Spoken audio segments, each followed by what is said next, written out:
श्री गणेशाय नमः। आत्मज्ञानामृत ग्रंथ के द्वारा जीवन की सार्थकता और सत्यता क्या है, इसे प्रदर्शित किया गया है।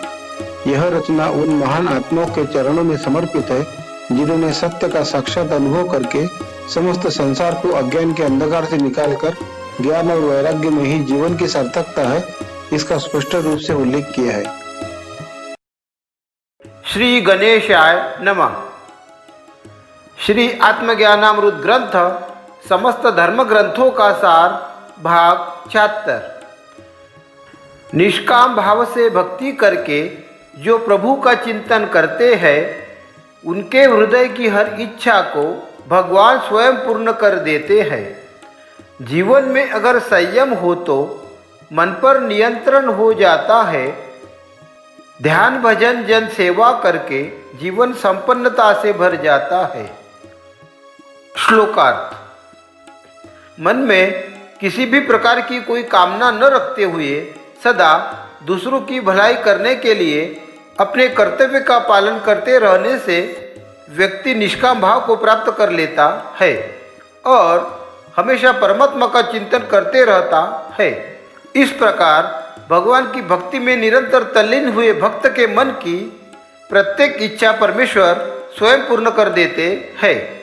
फिर उसके मन में किसी भी प्रकार की कोई इच्छा शेष नहीं रहती। वह अपने आप में संतुष्ट हो जाता है तथा उसका अपने मन पर सदा नियंत्रण हो जाता है और वह अपने जीवन का बहुमूल्य समय भगवान का ध्यान भजन करते हुए जनता जनार्दन की सेवा करने में लगाता है। इस मार्ग पर चलते हुए वह जीवन में आनंद रूपी वैभव को प्राप्त कर लेता है। यह तन तुम्हारा अपना नहीं, यह तो किराए का घर है। माया ममता के सब बंधन छोड़ के तुझे एक दिन जाना है। जिससे प्रीत लगाकर बैठा तू, यह संसार तो सराय खाना है। मिला है तुझको एक मौका, इस जीवन को सार्थक करना है। श्लोकार्थ। परमात्मा ने मनुष्य को मानव का शरीर एक निश्चित कालावधि के लिए दिया हुआ है। इसका समय समाप्त होते ही हमें इस शरीर को छोड़कर जाना पड़ता है। इसे यूँ समझो कि परमेश्वर ने हमें यह शरीर रूपी घर एक मुद्दत के लिए किराए पर दिया है और समय सीमा समाप्त होते ही सभी माया ममता के बंधन तोड़कर इस मकान को खाली करके हमें एक दिन चले जाना है। जिस नश्वर संसार से प्रीत लगाकर उसे हम अपना समझने की भूल कर बैठे हैं, यह संसार एक सराय खाने की तरह है। अनेक जन्मों के पुण्य कर्म तथा परमात्मा की असीम कृपा से इस संसार में हमें जो मनुष्य जीवन प्राप्ति का एक दुर्लभ अवसर मिला है, इसका सदुपयोग करते हुए हमें अपने जीवन की सार्थकता की दिशा में अग्रसर होकर अपने निर्धारित कार्य को परमात्मा का आदेश समझकर करना चाहिए। पदार्थ में आसक्ति रखकर जब तू अपना अमूल्य समय गंवाता है, सच पूछे तो ऐसा करके तू अपने आप से केवल धोखा ही करता है। पद प्रतिष्ठा से हर्षित होकर तेरा मन अहम की नशा से भर जाता है। रिश्ते नातों का जाल ओढ़कर तू परमात्मा से सदा दूर हो जाता है। श्लोकार्थ। संसार के भौतिक पदार्थ में आसक्त होकर व्यक्ति को जब परमात्मा का विस्मरण हो जाता है, तब उसके जीवन का अधिकांश समय जो काफी मूल्यवान है, वह व्यर्थ ही खर्च हो जाता है। इस क्रिया को व्यक्ति के द्वारा बार बार दोहराने का मतलब है आप अपने आप से छल, धोखा तथा ठगी कर रहे हैं। जब व्यक्ति को समाज में अपने बुद्धिबल के द्वारा कोई उच्च पद की प्राप्ति होती है और उसके प्रभाव से वह खुश होकर यदि अहंकार की भावना से ग्रसित हो जाता है या उस उच्च पद प्राप्ति का दुरुपयोग करते हुए अपने अधीनस्थ लोगों तथा कर्मचारियों के साथ अन्यायपूर्वक व्यवहार करता है, तब उसके आत्मिक उत्थान की सभी क्रियाएं रुक जाती है। साथ ही स्वार्थ सिद्धि तथा संकुचित विचारधारा का अवलंब करने से वह मोह माया के बंधन में जकड़ जाता है और अंत में होता यह है कि परमात्मा की कृपा का प्राप्त होना जो हमारे जीवन की प्राथमिकता है, इस सुनहरे अवसर से हम वंचित रह जाते हैं। हौसला अगर तेरा बुलंद हो तो नामुमकिन कुछ भी नहीं, कदम से कदम मिलाकर चले तो मंजिल कोई दूर नहीं, चलता चले एक पल ना रुके तो दुर्लभ कोई राह नहीं, खौफ अगर मन में ना हो तो प्रभु मिलन की बेला दूर नहीं। श्लोकार्थ।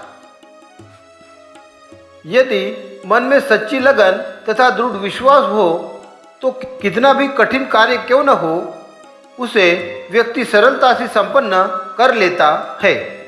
इसलिए संत पुरुष कहते हैं कि मनुष्य अपने कर्तव्य को करने के लिए परमात्मा पर पूर्ण विश्वास रखकर कार्य करे तो उसे निश्चित ही सफलता मिलती है। अपने धर्मयुक्त आवश्यक कार्य को पूरा करने के लिए क्रमबद्धता का उपयोग करते हुए तथा प्रकृति के नियमों का पालन करते हुए सुनियोजित तरीके से कार्य करता है तो वह अपने मुकाम तक तत्काल पहुंच जाता है।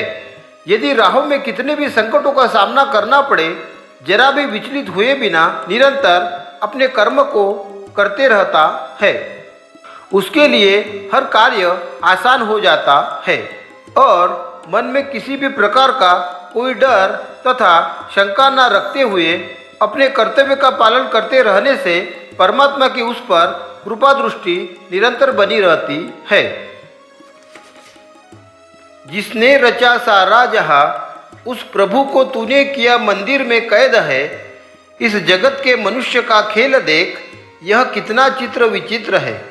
फूलों में तू कांटों में तू समाया तू इस धरती के कनकन में है, मानव मन की यह कैसी अज्ञानता कि तू मंदिर की मूरत में है। श्लोकार्थ। सृष्टि के रचयिता परमपिता परब्रह्म परमात्मा जिसने समस्त संसार का निर्माण किया, जो कनकन में व्याप्त है, उस निराकार निर्गुण परमेश्वर को मानव ने अपनी संकुचित बुद्धि का उपयोग करते हुए मूर्ति के रूप में मंदिरों में स्थापित किया है। और इस जगत के इंसान का खेल कितना विचित्र है, उन मंदिरों को ताले लगाकर बंद कर दिया है।